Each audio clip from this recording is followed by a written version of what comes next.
Continuamos platicando con el licenciado Cristian Muñoz. Está muy interesante la charla porque estamos orientando a todos los contribuyentes sobre la reforma fiscal, que bueno, todavía no es definitiva, es una iniciativa que en principio ya pasó a las cámaras por parte del Poder Ejecutivo y que pues está en ese proceso. Estamos platicando con él que la autoridad está motivando la inversión. Y esto es muy trascendente porque renace temporalmente la deducción inmediata. O lo que se conoce comúnmente como la depreciación acelerada. Incluso vienen disposiciones de vigencia anual. Esto significa que no está propiamente en la ley como lo estuvo en el artículo 220 hasta el 2013, Cristian, ¿es correcto? ¿Verdad? Así es. Bien, Cristian, platícanos, ¿cómo viene la deducción inmediata? ¿Y qué opinas tú de esta deducción? Sí. ¿Es benévola, no es benévola? Platícanos un poco. Recordemos un poco que de 1990 y tantos, Ajá. empezó una ofensiva de México para atraer inversión. Ok. Entonces, tanto de promoción, tanto diversas acciones se tomaron en su momento. Y digamos, las dos más efectivas fueron el tema de la consolidación. Ajá. Y el tema de la deducción inmediata. Ok. Que era una depreciación acelerada al final del camino. Recordemos que en el 2014 pues prácticamente las dos se van. Desaparecen y nos dicen, bueno, se van para nunca más volver. Sí. Entonces... Pero la presión empresarial estuvo fuerte. La presión empresarial estuvo fuerte, la presión extranjera también estuvo fuerte porque pues obviamente si se empezó a invertir hace 10 años, pues se va a seguir invirtiendo. O sea, no son proyectos de un sexenio ni de 3 años. Entonces, por ahí hubo los reclamos y por lo menos por 2 años, por 2016 y 2017, nos dan reglas para que vuelva a aparecer la de depreciación acelerada o deducción inmediata. Bien. Para dos sectores específicos.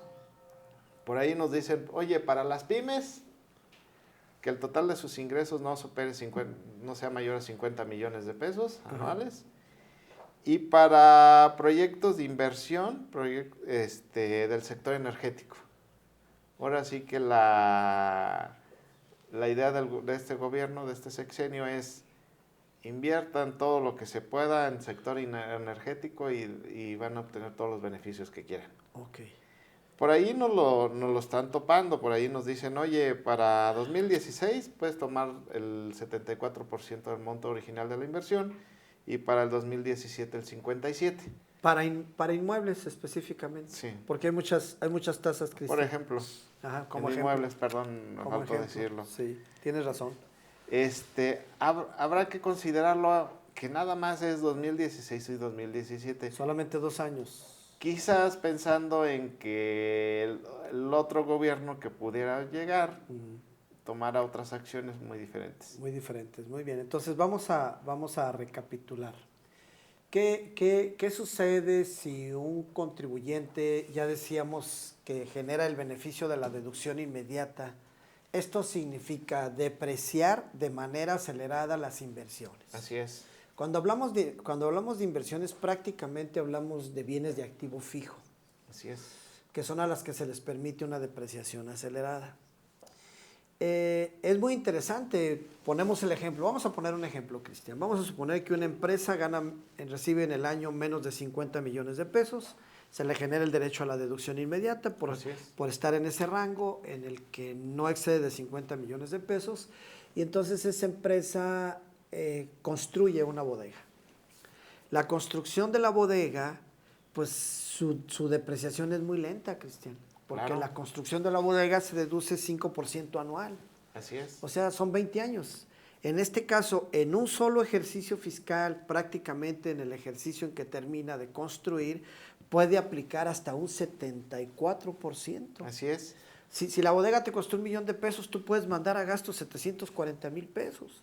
Y si tú le aplicas a 740,000 pesos el 30%, pues ya te estás ahorrando más de 200 y tantos mil pesos de impuesto sobre la renta. ¿Es correcto? Es correcto. Es que al final de cuentas recordemos que vivimos en la economía del consumo. Perfecto, sí. Al fin, partiendo de esa premisa decimos, bueno, la deducción inmediata tenía una razón de ser, decirlo de una forma. Oye, si voy a deducir inmuebles como una bodega, pues quizá la construcción no me dure 20 años, esté hecha para durar 10 o 15. Okay. Entonces, valía la pena hacer muchísimos análisis financieros, más que fiscales, para poder decir, bueno, me conviene más construir una bodega que me va a durar 10 o 15 años que estar rentando una. Al final de cuentas era un tema muy financiero, pero... Claro, e incluso el arrendamiento no tiene límites. Exactamente. ¿Verdad? Pero aquí se atraviesa, nuevamente, como lo decimos, se atraviesan dos problemas, un tema ideológico y un tema de decir, ese mal que últimamente padecemos, lo políticamente correcto. Entonces no era políticamente correcto que persistiera este tipo de deducciones, entonces las quitan. Sí. Pero ya al final de cuentas, al ver el impacto que tiene en la economía nacional, pues ya le dudaron. Claro, porque si tú te pones a construir una bodega, ¿qué es lo que vas a hacer? Vas a consumir todo el material.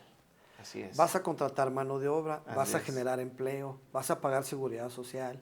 O sea, reactivas la economía. Sí, sí, sí. Reactivas la economía, es por eso que en principio, bueno, pues vale la pena que se realice esto. Incluso si tú mandas a hacer tus líneas de producción, si tú mandas a fabricar tu propia maquinaria, pues sucede lo mismo, ¿no? La empresa que te va a fabricar, pues contrata personal, paga seguridad social, genera rendimientos, genera utilidades y paga impuestos y se reactiva el ciclo económico. Y hay muchos efectos económicos muy interesantes hoy en día en la manufactura. Definitivamente. O sea, al final de cuentas partimos del hecho de que a lo mejor las líneas de producción antes se hacían para durar 20 años y, oh sorpresa, ya no son para durar 20 años. Y si nos vamos a los artículos más sencillos que consumimos todos los días, pues los teléfonos celulares hace de 10, 15 años era algo impensable lo que está sucediendo. Claro. Y hoy por hoy cada año salen 3 diferentes de la misma marca. Sí, definitivamente la evolución de la tecnología es sumamente amplia. Así es. Te pongo otro ejemplo, Cristian. Por ejemplo, los moldes, los dados y los troqueles, que son muy utilizados en el ámbito de la industria. Para 2016 van a tener una deducción inmediata del 95%. Así es. O sea, prácticamente se convierte en gasto. Y aunque uno pueda pensar en el ámbito financiero, pues es positivo porque es muy amplia la deducción o la depreciación real de un troquel, de un dado, de un herramental. ¿Por qué? Y por eso le aplican un porcentaje tan alto que casi lo convierten en un gasto. Así es. Y al convertirlo en un gasto, pues bajas tu utilidad fiscal, que la financiera aplica una depreciación lineal, sin este tipo de conceptos, y se paga menos impuesto, pero se promueve la inversión. Sí, es que de hecho en la industria automotriz, en la industria aeronáutica, debemos recordar que hay márgenes de utilidad muy pequeños. Sí. Entonces, como bien lo decimos, la tecnología está cambiando, las necesidades de la industria cambian. Sí. Entonces, en estas industrias, esta clase de cambios a las leyes fiscales, pues ahora sí que, como dicen, les caen de perlas. Así es. Sí. No, definitivamente. Yo creo que esta novedad de volver a reactivar esta deducción inmediata o depreciación acelerada es trascendente. Exclusivamente para contribuyentes de hasta 50 millones de pesos, aplica para sociedades mercantiles o para personas morales que tributan en el título 2, Así como es. por ejemplo algunas sociedades civiles o las cooperativas de producción que tributan en el 2. También les aplica a ellas y a las personas físicas con actividad empresarial o profesional, o sea que también le aplica a los despachos y a las sociedades de carácter civil. Así es. que tributan en el 2. Muy bien, Cristian. Perfecto, yo creo que es muy importante. Te voy a hacer otra pregunta, pasaríamos a otro tema trascendente de esto, y me platicarías un poquito el antecedente y qué es lo que va a suceder el año que entra. Traes el antecedente que tú lo has comentado mucho en las comisiones de fiscal respecto de aquella reforma que se genera el 1 de enero del 2014 en función a que todos los dividendos que provengan de la utilidad fiscal neta generada de 2014 hacia la fecha, en 2014 la UFIN de 2014 y las CUFINes que se vayan creando posteriores, el dividendo que de ahí se reparta está sujeto a una retención del 10%. Así es. Que nos habrás de platicar un tramo sobre eso. Pero esa retención del 10% la vas a poder disminuir si tú dejas de repartir dividendos. Eso es lo que creo. Parece ser que esta disposición también son disposiciones de vigencia anual, no van a estar por todo el tiempo, van a estar aparentemente por 3 años y son respecto de utilidades generadas en el 2014. Sí. Vamos a ir de nueva cuenta a una breve pausa, Cristian, si tú me lo permites, y me gustaría que nos platicaras este tema de los dividendos. Quédense con nosotros, todos los que son socios de sociedades mercantiles les debe interesar el tema de los dividendos y vamos a ver cómo pudiésemos disminuir esa carga adicional que nació en el 2014 de ese 10%. ¿Es correcto, Cristian? Así es. Muy bien. Ok, regresamos en unos instantes.